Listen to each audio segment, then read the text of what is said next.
गवई साहब ने उसका जो है पूरी तरह से पहले तो मजाक उड़ाया। आइडल से कहो कि वो अपना सर खुद रीस्टोर कर ले। उन्होंने एक्शन किया, मेरा रिएक्शन था, ये जो भी था। बात ये है कि मैं बहुत ज्यादा आहत हुआ कि 16 सितंबर को चीफ जस्टिस के कोर्ट में एक पीआईएल किसी व्यक्ति ने दाखिल की, तो गवई साहब ने उसका जो है पूरी तरह से पहले तो मजाक उड़ाया। मजाक इन द सेंस कि ये कहा कि भाई आप मूर्ति से प्रार्थना करो, जाके आइडल से कहो कि वो अपना सर खुद रीस्टोर कर ले। जबकि हम देखते हैं कि यही चीफ जस्टिस बहुत सारे धर्मों के खिलाफ, जो दूसरे समुदाय के लोग हैं, आप सब जानते हैं वो लोग कौन हैं, उनके खिलाफ जब कोई केस आता है तो बड़े बड़े स्टेप, जैसे मैं एग्जाम्पल देता हूँ, हल्द्वानी में रेलवे की जमीन पर एक विशेष समुदाय का कब्जा है। जब उसको हटाने की कोशिश की गई तो सुप्रीम कोर्ट ने स्टे लगा दिया 3 साल पहले, जो आज तक लगा हुआ है। ऐसे ही नुपुर शर्मा का जब मामला आया तो कोर्ट ने कह दिया आपने माहौल खराब कर दिया। ये सब तो कहते हैं, रोक लगाते हैं, वो सब करते हैं, बिल्कुल ठीक है। लेकिन जब हमारे सनातन धर्म से रिलेटेड कोई मामला आता है, चाहे वो जल्लीकट्टू हो, चाहे वो दही हांडी की ऊंचाई तय करनी हो, या कोई भी मुद्दा हो छोटा मोटा, तो उसके ऊपर वो जरूर ऐसा कोई ना कोई ऑर्डर पास करते चली आ रही है ये सुप्रीम कोर्ट, जिससे कि मैं बहुत दुखी हूं कि ऐसा इन्हें नहीं करना चाहिए। ठीक है, उस आदमी को रिलीफ नहीं देनी थी, मत दीजिए, मगर मजाक भी मत कीजिए उसका। फिर उससे कहा कि आप जाके मंदिर की उसी मूर्ति के सामने मेडिटेट करें, हम कोई ऑर्डर, अन्याय, ये इनजस्टिस ये किया कि उसके रिट पिटीशन को खारिज भी कर दिया। तो इन चीजों से लेके मैं बहुत आहत था। वैसे मैं हिंसा के बहुत ज्यादा खिलाफ हूं, मगर ये आप लोग ये भी देखिए कि एक अहिंसक आदमी, सीधा सच्चा आदमी, जिसके ऊपर कोई केस आज तक नहीं है, किसी ग्रुप को नहीं बिलोंग करता है, उसको क्यों ये सब करना पड़ा। ये जरूर सोचने वाली बात है, पूरे देश को ये चिंतन करने वाली बात है कि ऐसा क्या हो गया आखिर। मैं भी कम पढ़ा लिखा नहीं हूं, मैंने भी एमएससी पीएचडी एलएलबी, मैं भी गोल्ड मेडलिस्ट हूं। ऐसा नहीं है कि मैं नशे में था या मैंने कोई गोलियां खा रखी थी और मैं कुछ करके आया, ऐसा कुछ भी नहीं है। उन्होंने एक्शन किया, मेरा रिएक्शन था, ये जो भी था। तो आप इसके लिए जैसे लेना चाहें लीजिए, आई एम फ्री टू से दिस थिंग कि मैं फियरफुल नहीं हूं किसी चीज के लिए, ना मुझे कोई इस बात का अफसोस है कि क्या हुआ क्या नहीं हुआ।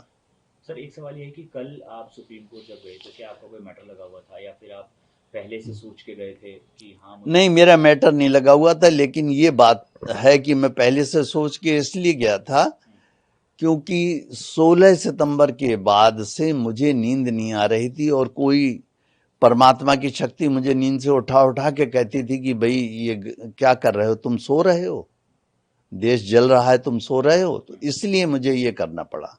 कल की तैयारी मेरी थी ये कि मैं 2 दिन, मैं हार्ट का पेशेंट हूँ, वाल्व मेरा एक पूरी तरह से खराब है, जिसका अब मुझे रिप्लेसमेंट कराना है। अपोलो में मेरा पिछले 7-8 साल से इलाज चल रहा है हार्ट का। मैं 2 दिन की दवाएं लेके गया था क्योंकि मुझे मालूम है कि पुलिस के इंतजाम में इसमें उसमें देर लगेगी। और मैं ये भी सोच, मुझे तो बड़ा ताज्जुब है कि चीफ जस्टिस ने मुझे छोड़ दिया। मैं इसे उनका उपकार मानूं, एहसान मानूं कि क्या मानूं, ये मैं नहीं समझ पा रहा हूँ। छोड़ दिया, छोड़ दिया, उनकी मर्जी है। तो कल आप जब कोर्ट रूम में गए सीजीआई कोर्ट रूम में तो उसके बाद क्या घटनाक्रम हुई, आपने क्या कोई देखा? घटनाक्रम कुछ भी नहीं हुआ उस समय, जाने दीजिए। केवल इतना हुआ कि वहां पर मुझे डीसीपी और एसीपी के ऑफिस में 3-4 घंटे पूछताछ होती रही। मैं नहीं जानता कौन कौन ऑफिसर थे, लेकिन उनका बहुत बहुत धन्यवाद है कि उन्होंने एक बार चाय और बिस्किट भी मुझे खिलाए और एक बार लंच भी कराया, पानी को पूछते रहे। ये सब मैं उनका उपकार मानता हूँ। लेकिन सर एक सवाल ये है कि लोकतंत्र का एक स्तंभ होता है जुडिशरी, और जुडिशरी का सबसे ऊंचा पद सीजीआई। तो आपको लगता नहीं कि सीजीआई के ऊपर इस तरह से करना नहीं, क्या करना सोचना क्या चाहिए? न करना वो जाने दीजिए, मैं उसमें नहीं पड़ता। मगर सीजेआई को भी ये सोचना चाहिए कि इतने ऊंचे संवैधानिक पद पर जब वो बैठे हुए हैं, पूरी कोर्ट में हर वकील, काबिल से काबिल वकील उन्हें मी लॉर्ड कह रहा है, तो उन्हें मी लॉर्ड के माने समझने चाहिए। मी लॉर्ड का क्या मतलब, उसकी गरिमा रखनी चाहिए। भाई ये है, किसी को आप भीख नहीं दे सकते तो उसका बर्तन तो मत तोड़ दीजिए, उसको इतना जलील तो मत कर दीजिए कि भगवान के सामने मेडिटेट करो। फिर इतना ही कह दिया तुमने, कुछ नहीं। आगे तुम मॉरिशस जैसे देश, दूसरे देश में बोल रहे हो जाके कि देश बुलडोजर से नहीं चलेगा। अरे मैं क्वेश्चन है मेरा सीजेआई से भी और जितने मेरा विरोध कर रहे हैं कि मुझे बताइए कि जिन लोग, मैं बरेली का पैदा हुआ हूँ, बरेली कॉलेज से मैंने बीएससी किया है, मैं बरेली में बड़ा पला हूँ, मेरा मकान है बरेली में, मेरे पेरेंट्स रहते थे। मुझे ये बता दो कि जिन लोगों के खिलाफ बुलडोजर चला रहे हैं, उन्होंने सरकार की संपत्तियों पे कब्जे कर रखे हैं, बड़े बड़े महल बना रखे हैं, होटल बना रखे हैं और मैरिज के लॉन बना रखे हैं, उन्होंने, उनके खिलाफ क्या योगी जी जो बुलडोजर चला रहे हैं वो कार्रवाई गलत है? उन्होंने अवैध जमीनों पर कब्जा कर रखा और तुम रोक लगाते जा रहे हो, हाई कोर्ट सुप्रीम कोर्ट वाले। तुम ये नहीं सोच रहे हो कि तुमने हल्द्वानी में जो जमीन रेलवे की, मैं हल्द्वानी भी जा चुका हूँ, मैंने वो झुग्गी झोपड़ियां भी देखी हैं। आपने हल्द्वानी के रेलवे लाइन के दोनों तरफ ये पड़े हुए हैं, उस पर 3 साल से रोक लगा कि यही चीज, यही सुप्रीम कोर्ट बैठा हुआ है। बोलिए क्या उनके लिए, जब एक अवैध संपत्ति है तो उस पर काहे की जरूरत है, क्या जरूरत है? आप बाद में वो केस लेके आते हैं, आप उस केस को डिसाइड कीजिए कि भाई ये जमीन इनकी थी, वापस कर दीजिएगा उन्हें। मगर ये तो नहीं कि पहले से ब्लैंकेट बैन कर दिया कि साहब इस पर बुलडोजर नहीं चलेगा। इन सब चीजों से मैं आहत हूं और रहूंगा। सर इसके अलावा एक सवाल ये भी है कि सनातन के खिलाफ भी बोलने वालों की संख्या बढ़ती जा रही है, इस पर आपका क्या कहना है? नहीं, अब बात यह है कि भाई हजारों साल हम सबके गुलाम ही रहे, जो छोटी छोटी कौम आई वो हम पे राज करके चली गई, वो केवल इसलिए क्योंकि हम हमेशा बहुत टॉलरेंट रहे, आज भी हम टॉलरेंट हैं। लेकिन जब हमारा अस्तित्व खतरे में है तो मैं चाहता हूं कि सनातनी कोई भी चुप ना बैठे, घर में कुछ ना कुछ जो जिस स्तर पे कर सकता है वो करे। मैं उकसा नहीं रहा हूं, मगर मैं ये जरूर चाहूंगा कि अपने हितों का ध्यान जरूर रखें, हम भी, हमारे पॉलिटिशियंस भी, पुलिस भी, जुडिशियरी भी, और वो समझें कि भाई जब 1947 में आज़ाद हुआ था हमारा देश, उस समय 7 मुल्क थे और 7 की जगह आज 57 हैं। हम एक थे, उसमें से भी आधा इधर दे दिया, आधा उधर दे दिया, अब आधा फिर बंटने वाला, फिर हम पे क्या बचेगा? हम कहाँ भागेंगे? मेरा ये तर्क है उसके पीछे। एक सवाल ये है सर कि पुलिस ने तो एक्शन नहीं लिया क्योंकि सुप्रीम कोर्ट की तरफ से कोई कंप्लेंट नहीं मिली, लेकिन अब बार काउंसिल जो है वो कहीं ना कहीं एक्शन ले सकता है आपके खिलाफ। नहीं, बार काउंसिल ले नहीं सकता, बार काउंसिल ने ले लिया। कल ही मेरे पास हार्ड कॉपी आई है, जी मैं आपको दिखा भी सकता हूँ, मेरे पास ही थी अभी, जरा सा उठाइएगा, उधर रखिए। हाँ, ये मैं लेटर अपना दिखा रहा हूँ, ये मिस्टर मन्नान जो है वहाँ पर, ये सेक्रेटरी हैं इसके, और ये इन्होंने जो है ये पूरा ऑर्डर निकाल दिया। अब आप इसी ऑर्डर में केवल इसकी मेरी एक बात सुन लीजिए, एडवोकेट एक्ट जिसके अंतर्गत मुझे सस्पेंड किया गया है, उसका सेक्शन 735 पढ़ लीजिए। उसमें लिखा हुआ है कि जब भी कोई कंप्लेंट आप पे आती है, अव्वल तो कोई कंप्लेंट आई नहीं, या आप सुओ मोटो ले रहे हैं एक्शन, तो उस मैटर को आप एक डिसिप्लिनरी कमेटी बना के दे दीजिए, वो हमें नोटिस देगी, हम उसका जवाब देंगे। ये इसे कहते हैं प्रिंसिपल ऑफ नेचुरल जस्टिस।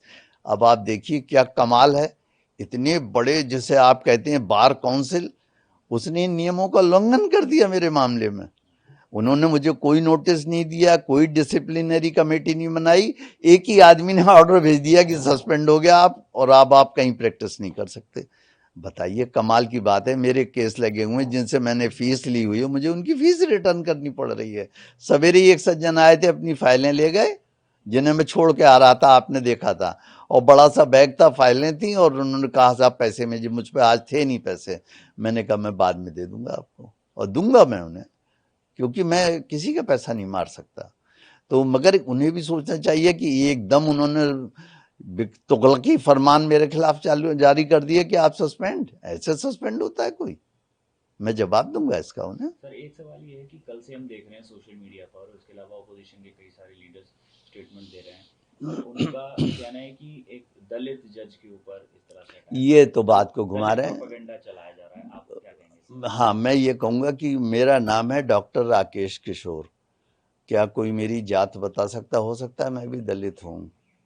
तो ये तो एक तरफा बात हो गई कि आप इस बात का फायदा उठा रहे हैं कि वो दलित, तो वो दलित नहीं है। सबसे पहले सनातनी थे, हिंदू थे, हिंदू दलित थे वो, और इसके बाद उन्होंने सब कुछ छोड़ के बौद्ध धर्म अपना लिया, वो भी मुझे मालूम है।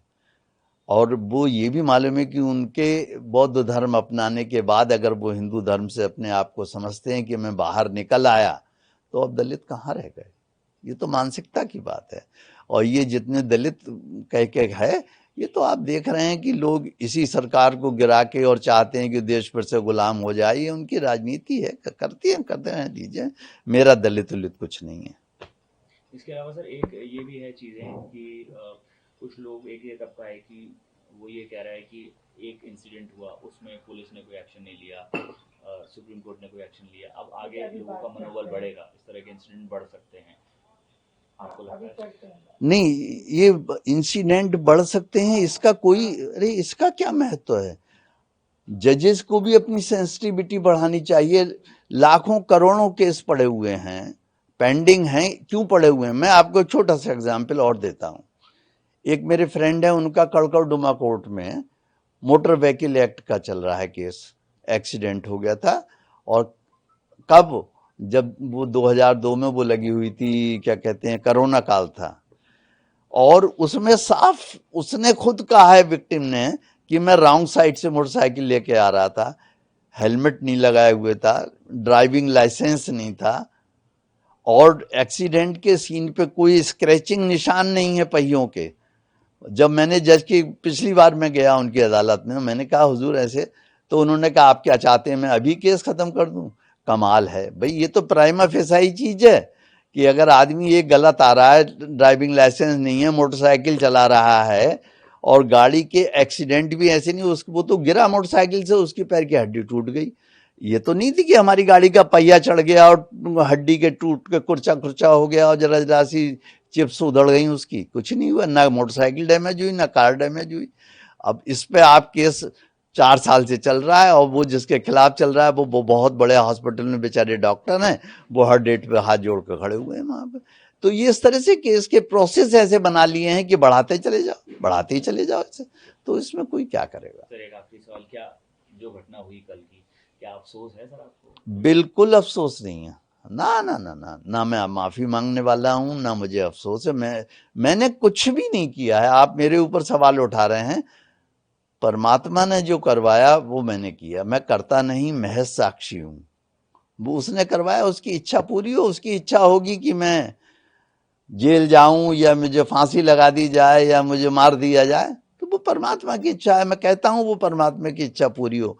मैं 72 साल का हो गया हूं, अब मैं कब तक झेलूंगा इस तरीके की घटनाएं, ये मुझे आप बता दें।